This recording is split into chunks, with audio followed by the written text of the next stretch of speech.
시간이 가고 점점 세월이 가면 더 좋아지고 더 형편이 나아져야 되는데도 불구하고 이 코로나의 그 끝은 어딜까 생각할 수 없을 정도로 지금 창궐 하고 있습니다. 도대체 이 코로나는 어떻게 우리를 이렇게까지 괴롭히고 이렇게 힘들게 할까요? 정말 알 수 없는 우리의 시련입니다.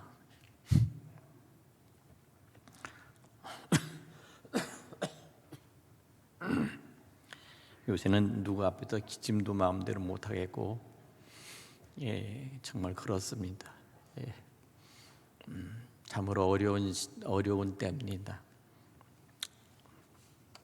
세상에는 전쟁 같은 전쟁이 있고 전쟁 같지 않은 전쟁이 있습니다. 전쟁 같은 전쟁은 드러내놓고 서로 총질하고 싸우며 죽이고 서로의 땅을 빼앗기 위해서 서로 살육을 벌이는 것이죠. 많이 승리할수록, 많이 땅을 빼앗을수록 전쟁의 승패는 갈라집니다. 현대사에 있어서 벌써 작년과 올해만 해도 아프가니스탄 전쟁서부터 지금 이 우크라이나 러시아의 전쟁까지 끊임없이 이 지구촌은 전쟁 가운데 지금 있습니다. 이 우크라이나의 전쟁이 이제 종결이 되면 다음은 어디가 될까요? 다 사람들이 관심이 있습니다. 여러 군데의 전쟁의 지역을 이미 예상하고 있는 지역이 있다는 사실입니다. 그렇게 차곡차곡 전쟁을 해가면 결국 머지않아서 우리 대한민국도 그 순위 안에 곧 들어갈 것입니다. 막바른 상태, 그리고 결국 그 끝에 가서는 결국에는 이제 우리 또한 첨예한 그러한 군사의 위기를 맞게 되겠죠. 그러나 점점점 시기가 짧아진다는데 문제가 있습니다. 언젠가는 닥칠 일이요, 또한 언젠가는 우리가 각오해야 할 일이라면 지금부터 우리는 준비해야 되지 않을까 하는 생각이 듭니다. 제가 이 얘기를 하는 것이 잘못된 얘기일 수도 있습니다. 그러나 또한 그것이 아니라고 부인도 할 수 없는 그런 실정입니다. 전쟁 같은 전쟁 끊임없이 일어나고 있습니다. 그러나 전쟁 같지 않은 전쟁이 또 있습니다. 바로 이와 같은 전쟁이 바로 우리 안에 내부적인 전쟁입니다. 질병으로는 질병 같은 전쟁, 이 질병의 전쟁이 지금 3년째 우리를 지금 짓누르고 있습니다. 정말 이 병에서부터, 코로나로부터 빠져나올 것이냐, 아니면 끝까지 이제 같이 갈고 갈 것이냐. 사람들은 타협점을 찾더라고요. 끝까지 같이 가자, 뭐 이런 얘기를 하더라고요. 그러나 나는 단호하게 말하고 싶습니다. 코로나로부터 완전히 관계를 끊고 가자, 이것입니다. 언제까지 세상 말로 말하면 적과의 동침이라는 말을 할 수가 없습니다. 세상은 흔히 타협한다는 것은 결국 그거죠. 같이 할 수 없는데도 불구하고 같이 할 수밖에 없다면 결국 어떻게 하느냐라고 결국 우리는 포기하거나 아니면 그것에 대해서 그냥 받아들이는, 수용하는 것이 대체적인 것이라면, 그러나 그렇다고 해서 끝까지 같이 갈 수는 없다라는 것입니다. 이것은 분명히 해야 될 우리의 생각입니다. 이번 3월 9일의 대통령 선거도 역시 평화적이면서 아주 민주적으로 잘 치러졌습니다. 그러나 한 가지, 그 속에 우리는 서로가 타협할 수 없고 서로가 이제 넘을 수 없는 그와 같은 선을 그어버렸다는 점에서는 참으로 유감이고 안타깝습니다. 사람들은 말합니다. 앞으로 5년을 어떻게 살 수 있을까라고 생각하면서 지금 한숨을 내리쉬는 사람도 있고, 또 한편으로는 정말 5년 동안 지옥 같은 삶을 살았는데 이제 빠져나왔다라고 환호하며 사는 사람도 있습니다. 이것이 현실입니다. 어떤 사람은 한편의 울상을 짓고 지금 이루 말할 수 없는 그런 마음의 염려를 가지고 있지만, 어떤 사람은 자다가도 웃는다고 얘기를 하는 사람도 있다고. 참으로 알 수 없습니다. 이것은 전쟁 같지 않은 전쟁입니다. 누가 이렇게 우리를 만들어가고 있을까요? 서로의 갈라진 마음과 불신하는 이 마음들을 어떻게 하면 우리는 이것을 서로 하나가 될 수 있도록 우리가 치유하고 회복할 수 있을까? 치유가 되지 않고 회복이 되지 않는 이 상처의 그 끝은 어디일까? 우리는 호세아서를 보면 너무도 잘 알 수 있는 이와 같은 것이 있습니다. 호세아의 가정 속에, 하나님의 선지자의 가정 속에 태어났던 이 호세아, 정말 명문의 가정이었습니다. 그러나 어느 날 하나님께서 갑자기 호세아에게 이렇게 명령합니다. 내가 너에게 지시하는 곳에 가서, 그래서 정말 세상에 방탕하고 세상 속에서 살아가는 그런 음란한 한 여자가 있는데 그 아내로 삼아서 너 살아봐라. 정말 끔찍한 얘기가 호세아에게 들렸습니다. 문제는 도저히 같이 살 수 없는 그런 여인이었습니다.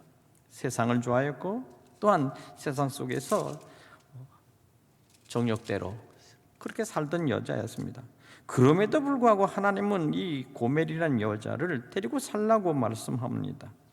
방탕한 가운데 결국 이 아내는 결혼 생활도 결국 얼마 있다가 깨버렸습니다. 그리고 집을 뛰쳐나가 버립니다. 호세에게 마음을 두지 않습니다. 그리고 예전에 살던 자식대로의 음란한 생활을 하면서 또 창기가 돼버리고 장녀가 되어서 그래서 노예로 팔려버렸습니다. 그때 은을 주고 다시 은 15개와 보리 한 호멜 반을 통해서 지불하고 데려오라 해서 이 여인을 다시 찾아와서 아내로 삼고 그리고 자식을 낳고 삽니다. 이것이 호세아에 있어서의 삶의 가장 그의 청춘과 젊음에 있어서의 시기에 관통했던 고통이었습니다. 왜 하나님은 이렇게 호세아를 고통 속에 집어넣어 버렸을까요? 하나님의 선지자입니다. 하나님께서 하나님의 말씀대로 살려고 몸부림쳤던 호세아였습니다. 그러나 그에게 주어진 환경과 그의 미래는 암담했습니다. 왜 그렇게 이와 같이 되게 된 상태를 만들어 버렸을까요? 왜 하나님은 이렇게 호세아의 결혼 생활을 파탄으로 몰아넣는 걸까요? 어쩌면 이것은 바로 하나님과 이스라엘 관계가 바로 이와 같이 파탄났다는 것입니다. 파탄나버리고 나가버린 이 아내를 다시 찾아와야 될 하나님의 생각, 하나님은 이스라엘 자기 아내와 신부로 생각하고 그렇게 사랑하고 아끼고 귀히 여겼지만 결국 그와 같은 것은 전혀 그렇지 않았습니다. 이스라엘은 이미 우상숭배에 젖어 있었고 그리고 다른 신을 자기의 신으로 섬기며 그리고 그와 같이 모든 것들을 했던 것입니다. 그것을 섬기되 우상을 섬기되 음란하게 생겼습니다. 때로는 자식을 갖다 바치고 때로는 온 재산을 말고 산과 들에서 산당을 짓고 그리고 그들은 그와 같이 살았던 것입니다. 하나님을 멀리했던 것입니다. 하나님을 아예 잊어버렸고 그리고 이제 하나님과 대적하는 일을 서슴없이 했던 바로 그와 같은 것들이 바로 이 이스라엘이었습니다. 여로보암 때는 더욱 경제가 좋았습니다. 살만했습니다. 세상 속에서 모든 먹고 사는 것이 풍족하고 그리고 자기가 누리는 것들이 세상 속의 모든 것들이 할만하면 그들은 하나님을 떠나버립니다. 이유는 여러 가지죠. 질병이 올 때 질병 속에서도 하나님을 잊어버리는 사람도 있습니다. 자신의 안위와 건강을 위해서라면 무슨 수를 써서라도 나는 건강해야 되겠다 라고 하면서 예배와 기도와 그리고 말씀을 읽는 것과 하나님을 생각하는 모든 것들을 떠나버리고 오직 자기 안위를 위해서 가족의 안위를 위해서 살아가는 사람들이 너무 많다는 사실입니다. 그뿐입니까? 살면 살수록 더욱 세상은 좋아지죠. 온갖 캠핑카가 돌아다니고 세상 속의 모든 즐거움과 먹거리와 그리고 모든 즐길 거리가 너무 많은데 굳이 주일 그리고 성수라 해서 뭐하러 내가 이 교회를 나옵니까? 바로 이것입니다. 이와 같은 것들이 바로 호세아 시대에 난무했다는 사실입니다. 바로 이와 같은 이 상황 속에서 하나님께서 저들을 어떻게 해야 될까? 하나님께서 이들을 어떻게 해야만이 하나님 편으로 돌아올까? 오늘 여기 있는 이 말씀, 호세아에 있는 말씀은 사실은 그들을 진정으로 주님 앞에 돌아오게 할 수 있도록 하나님께서 호세아를 통해서 안타깝게 지금 말씀하시는 가운데, 오늘 이 하나님께로 돌아오라, 하나님께로 돌아오라. 호세아 11장 12절에 이렇게 말씀합니다. 에브라임은 거짓으로, 이스라엘 족속들은 속임수로 나를 에워쌌고, 유다는 하나님 곧 신실하게 거룩한 자에 대해서 정함이 없다. 오늘 이 시대가 바로 그렇습니다.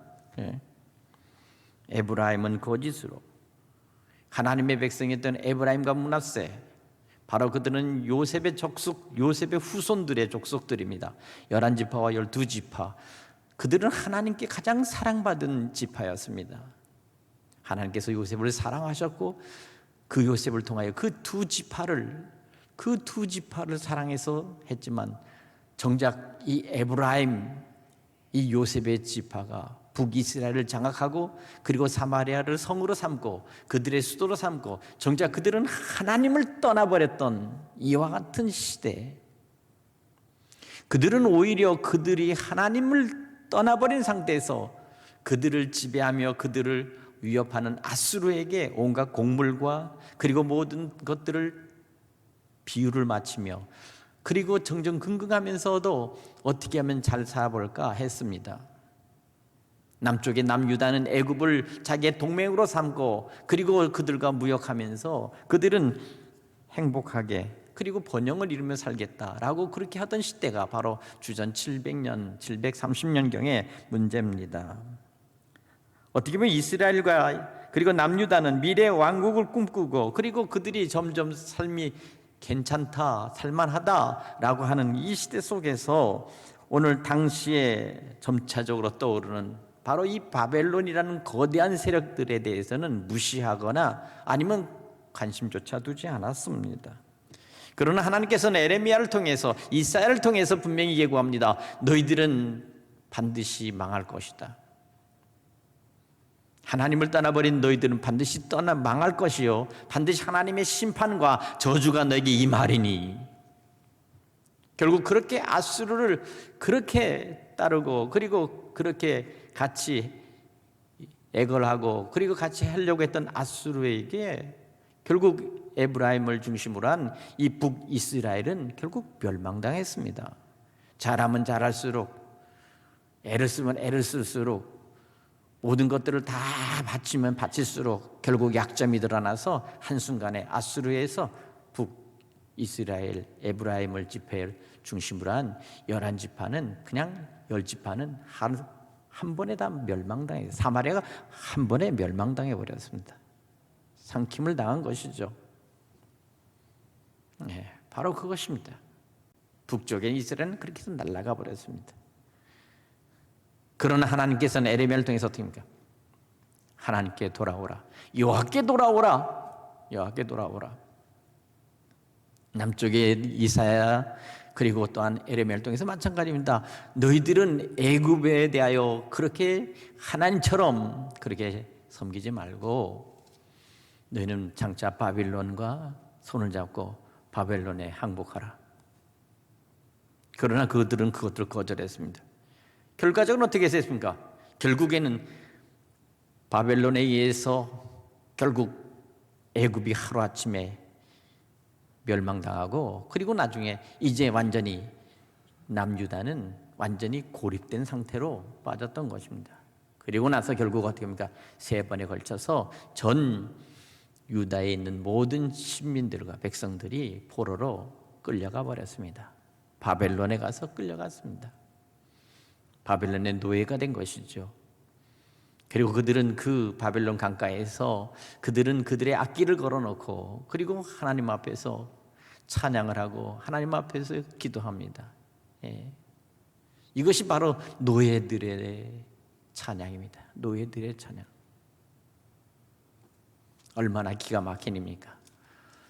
우리는 이 호세아는 바로 그 어간 속에서 나타났던 바로 그 이스라엘과 유다의 참상들이 어떠했는가 하는 것이, 마치 호세아가 그 음란하고 그 자기대로 살았던 한 여자인 고멜에 대하여 그렇게 결혼 생활을 위해서 그가 희생하고 그렇게 아픔을 경할 때 그 쓰라리고 아팠던 그 심정, 아내를 잃어버렸던 이 호세아의 심정, 바로 그것이 바로 하나님의 마음이요 하나님의 심정이었다는 거예요.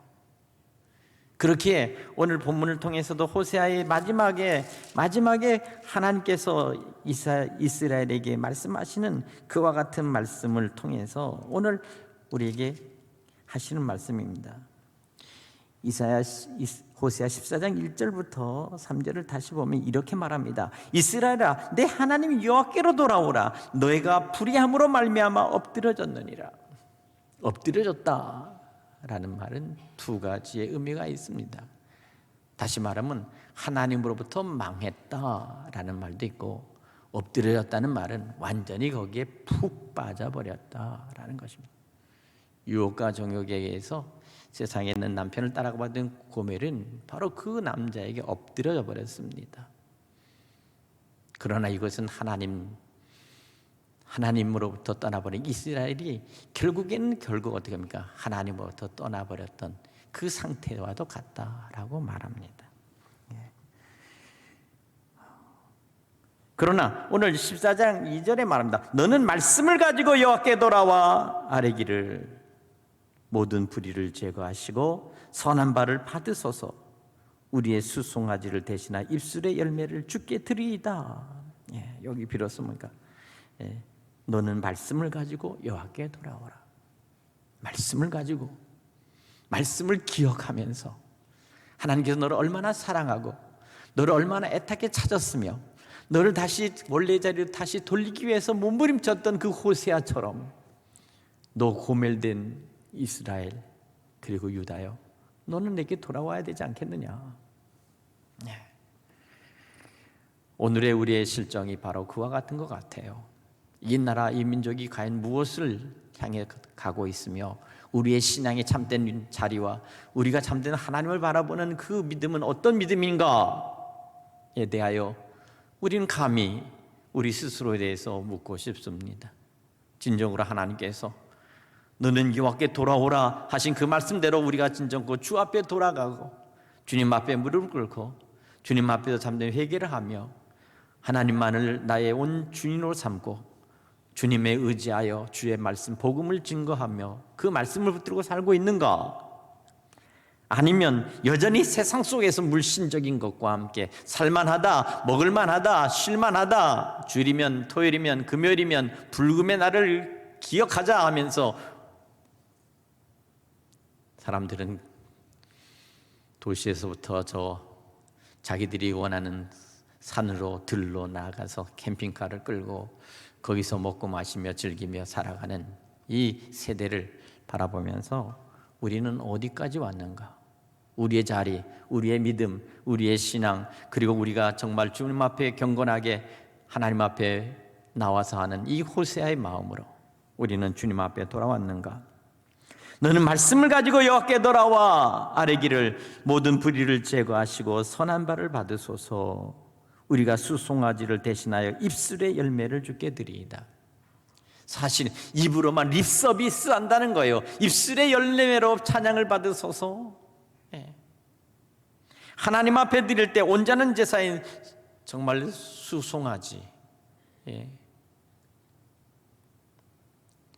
희생의 제물이 없이 입술로만 하나님 앞에 이와 같이 회개하고 이와 같이 드리리라 하는 이 입술의 열매.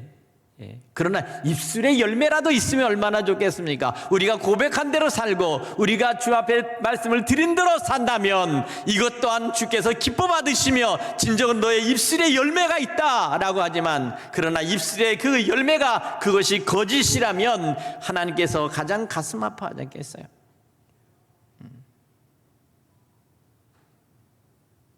가끔가다 우리는 통화할 때 실수를 하는 이럽니다. 앞에서 뭐라고 하다가 나중에는 자기가 통화를 끈지도 모르고 나서는 뒤에서 뒷말을 하고서는, 그러고 나서는 끊어버리면 상대방은 듣다가 앞에는 얘기하고 나서는 뒤에 보면 엉뚱한 소리를 자기끼리 짓거리는 걸 보면 얼마나 큰 배신감을 드립니까? 전화 잘해야 됩니다. 예. 가끔가다 그러는 거예요. 예. 앞으로 목사님하고 만약 끊고 나서는 김준호가 혹은 자기끼리 얘기해요. 웃기지도 않죠? 그게 때로는 목사의 세계라면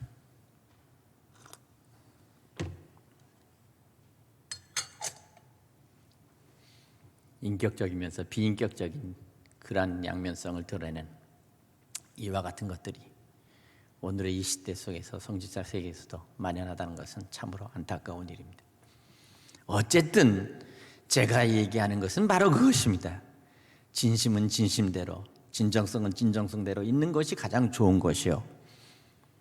우리에게 있어서 두 가지 인격의 양면성을 가진 그러한 모습 속에서 서로가 서로를, 목사가 평신도를, 평신도가 목사를 그렇게 생각한다면 그것은 아니죠.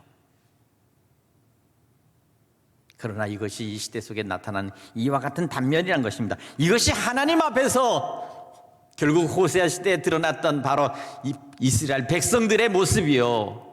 하나님은 그것을 바라보는 바로 그와 같은 상태 속에서 바로 호세아에게 당했던 그 가정 속의 아픔은 곧 하나님의 아픔이요 시대적인 고통이었다는 사실입니다. 그러나 결국은 어떻게 됩니까? 결국 오늘 하나님께서는 그들에게 다시 말씀합니다.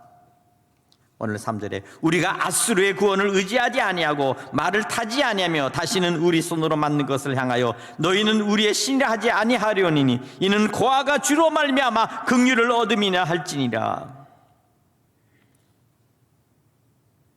호세아의 말입니다. 생각해 보라는 거예요. 예. 너희가 그렇게 의지하는 앗수르, 너희가 믿을 만한 참된 구원이냐? 예. 우리는 이 시대에 도대체 누구를 앗수르처럼 바라보고 우리는 지금 의지하는 겁니까? 예. 이 민족이 어디를 가려고 어느 지점까지 지금 가서 지금 이 일을 하고 있나요?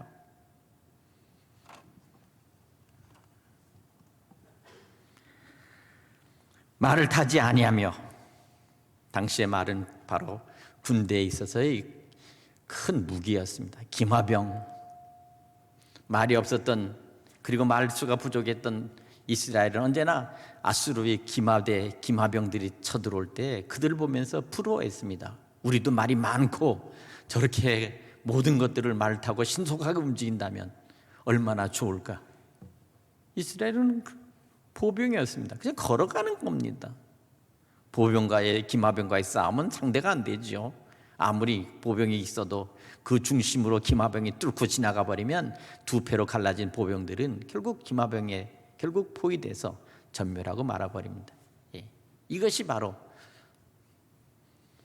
호세아가 말하는 바로 이와 같은 여기 있는 이 말입니다. 예. 예. 다시는 우리 손으로 만든 것을 향하여 너는 우리의 신이라 하지 아니하겠다. 예. 우상을 숭배하는 그 많은 것들이 결국은 지켜줄 것이라 생각했지만 결국 지켜주지 않는다는 거예요. 예. 이는 고아가 주로 말미암아 긍휼을 얻음이다. 예. 고아가 얼마나 불쌍합니까? 혼자 부모 없이 혼자 살아가는 이 어린아이, 그리고 청소년들이 명절이면 옆집에서는 웃음소리가 나고 가족들이 모여서 고기를 굽고 음식 냄새를 풍겨도 혼자 사는 이 어린아이는 결코 누가 챙겨주지 않고 먹을 것이 없으며 아무리 애를 써도 살아갈 수 있는 경제적인 능력이 거의 없는 이 상태에서 살아가는 이 고아의 신세, 고독하지요. 때로는 도움이 없죠. 병들어도 누가 같이 밥 한 끼라도 죽 한 그릇 갖다 주지 않죠. 오직 살아야 되는 것은, 오직 살 수 있는 것은 운명이요 생명뿐이라면 그 생명마저도 거두지 않으시는 하나님의 뜻이 있기에 그가 살아가지만, 그러나 그가 살아가면서 유일하게 버틸 수 있는 것은 하나님, 나를 지켜주시고 나를 보호해 주시옵소서. 애굽으로 끌려갔던 요셉이 당했던 그 비참했던 종의 신세의 모습처럼 오늘 그렇습니다. 그런데 이 나라, 이 민족이 지금 바로 고아 같은 신세가 되고 우리 주변에 있는 그 모든 나라들은 우리를 감싸면서 그저 어떻게 하면 이것을 요리할 수 있을까 하는 그와 같은 신세. 바로 그것입니다. 하나님만이 이 이스라엘을 돌볼 수 있고, 북쪽의 아시리아도, 남쪽의 애굽도, 그리고 동쪽에서 커가는 이 바벨론도 결코 그 어떤 것도 해줄 수 없고, 밖으로 나가면 살 수 있는 이 방법이 없을 때, 그때 비로소 하나님께서 호세아를 통해서 그와 같은 이 이스라엘에게 이와 같이 말합니다. 내가 그들의 반역을 고치고 기쁘게 그들을 사랑하리니 나의 진노가 그에게서 떠났음이라. 너에게서 내 진노를 거두겠다. 그리고 내가 너의 그 반역을 고치겠다. 인간 속에 있는 이 반역의 기질은 여전히 아담과 하와 이후에 있었습니다. 아담과 하와가 하나님을 반역하고 그리고 하나님의 말씀에 불순종했을 뿐만 아니라, 놀랍게도 아담과 하와가 낳았던 그 가인과 그리고 자식 아벨을, 결국 가인이 그 들판에서 농사짓다가 아벨을 돌로 쳐 죽여버렸습니다. 자기의 동생입니다. 살인사건이 어쩌다 벌어진 것이 아닙니다. 아담과 하와가 두 눈 시퍼렇게 떴는데도 그 자식들이 서로 죽고 죽이는 형제간의 살인사건이 바로 그 아담의 가정에서 나타났다는 거예요. 이것이 인간 역사에서의 시작이요, 그것은 계속 이와 같은 것을 우리가 지금 범죄로 가지고 있지 않습니까? 형제와 같고 같은 식구와 같았던 우크라이나가 러시아가 서로 싸우고 죽고 죽이는 것을 보십시오. 친인척들이 다 양쪽 나라에 퍼져 살고 있는데도 저들은 여전히 저와 같이 총질하고 죽이고 사는 것은 바로 가인과 아벨이 형제간에 서로 살려가는 거 뭐가 다르겠어요? 민족이 다른 것도 아닙니다. 언어가 다른 것도 아닙니다. 저들은 서로가 형제입니다. 그럼에도 불구하고 이와 같은 것들이 오늘 이 시대 속에서 버젓이 나타나는 것은 바로 오늘 우리 안에 있는 반역성입니다. 인간 안에 들어있는 죄악성입니다. 내가 그들을 반역으로 고치고 그들을 기쁘게 사랑하리니 나의 진노가 그에게서 떠났음이라. 내가 이스라엘의 이슬 같으리니 그가 백화같이 피했고 레바논의 백향목같이 뿌리를 박힐 것이라. 보잘것없고 연약한 바로 그와 같은 어린 새싹이라도 하나님께서 그것을 거두시지 않고 버리지 않고 거두시며, 그리고 그것을 주께서 책임져 주시며 이와 같이 하시겠다는 거예요. 그 그늘 아래 거주한 자는 돌아올지라. 그들이 곡식같이 풍성할 것이요 포도나무같이 꽃이 필 것이며 그 향기는 레바논의 포도주 같으리라.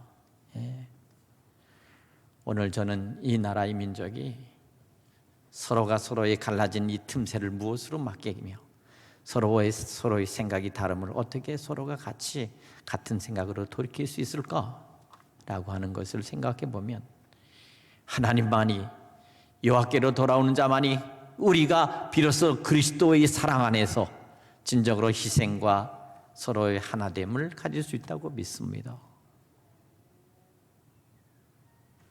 오늘 우리는 고치고 사랑하시고자 하시는 하나님의 마음을 우리는 다시 한번 생각하면서 우리는 주님 앞에 온전히 돌아와야 합니다.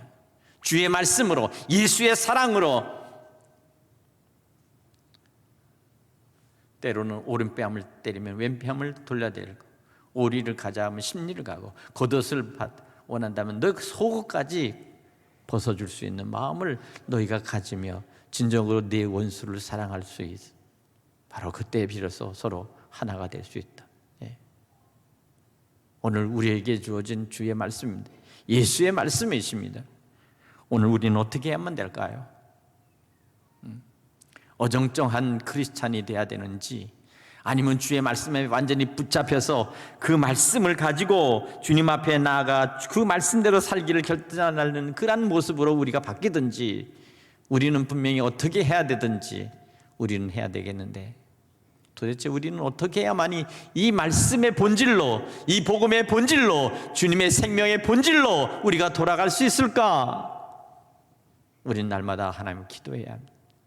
기도하고 다시 부르짖어 하나님, 오늘 이 우리의 다음 세대, 미래 세대, 우리 자식들의 세대에 하나님 어떻게 될 것인지 하나님, 우리는 알 수 없고 우리는 확증할 수 없으니 호세아가 이렇게 외치고 이렇게 하나님 앞에 매달려 기도했어도 결국 북이스라엘은 아수르에서 멸망당해 버렸어요. 그리고 그들은 다 끌려가서 어느 곳에 흩어졌는지 모르게 11지파가 다 끌려가서 사라져 버렸습니다. 남쪽 유다 그리고 베냐민 두 지파만 남았습니다.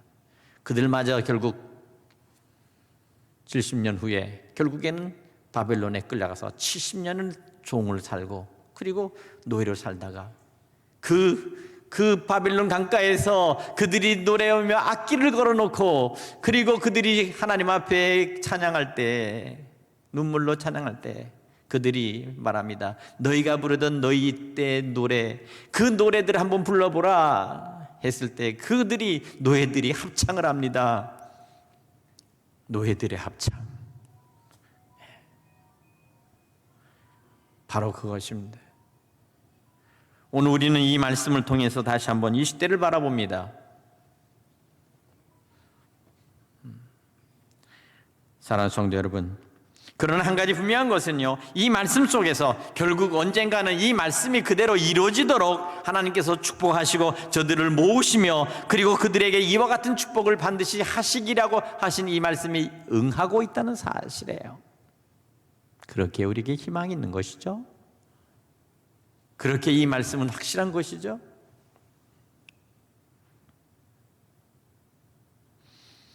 에브라임 말에 내가 다시 우상과 무슨 상관이 있으려 할지라 내가 그를 돌아보아 대답하기를 나는 푸른 잣나무 같으리니 내가 나로 말미암아 열매를 얻으리라. 푸른 잣나무같이 청청한 하나님의 사랑과 하나님께서 끝까지 지켜주시는 그 구원의 확신. 오늘 사랑하는 여러분, 우리에게 그와 같은 하나님의 은총이 오늘 우리에게 임할 수 있기를 간절히 바랍니다. 인간이 담배꽁초 하나에 온 산을 태우고 그리고 큰 불을 질러 그와 같이 산불을 내서 그 수없이 많은 비행기들이 헬기들이 떠서 물을 뿌려도 이슬처럼 공중에서 사라져버린 그 물방울들이 아무 도움이 되지를 못했어요. 불의 길이가 65km나 가서 산을 타들어가도 누가 그것을 끄겠어요. 여기 끄면 저기 불 붙고 저기 끄면 여기 다시 바람이 살랑살랑 불면 타는데 일주 전에 하나님께서 비를 내리셔서 하나님께서 불을 끄셨어요. 사람이 하는 것이 아닙니다. 하나님이 하시는 겁니다.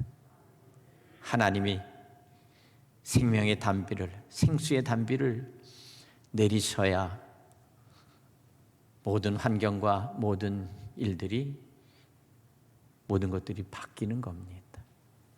오늘 사랑하는 여러분, 오늘 주님께서 우리에게 주시는 이 말씀을 다시 한번 생각하면서 오늘 9절의 말씀으로 말씀을 마칩니다. 누가 지혜가 있어 이런 일을 깨달으며 누가 총명이 있어 이런 일을 알겠느냐? 여호와의 도는 정직하니 의인은 그 길로 다니거니와 그러나 죄인은 그 길에 걸려 넘어지리라. 왜 호세아는 마지막 이 말씀을 하고 말씀을 마쳤을까요? 오늘 우리에게 주신 주님의 말씀, 예수의 말씀을 통해서 다시 한번 우리는 새롭게 하나님, 우리를 주의 은혜 가운데 오늘 다시 여호와께로 돌아가며 여호와의 말씀을 가지고 여호와께로 아뢰겠습니다. 우리의 입술의 열매로 주 앞에 드립니다 라고 하는 이와 같은 참된 신앙의 고백 속에서 이 시대 속에 과연 우리의 믿음의 자리, 그리고 우리의 신앙의 자리, 그리고 우리 교회의 믿음의 자리, 그리고 이 나라와 민족을 살리는 주님의 백성들의 믿음의 자리가 어디인지 우리는 지혜를 얻고 우리는 다시 한번 하나님 주시는 그러한 생각으로 이 시대를 바라보는 파수꾼의 역할을 감당해야 될 줄로 믿습니다. 말씀을 마칩니다.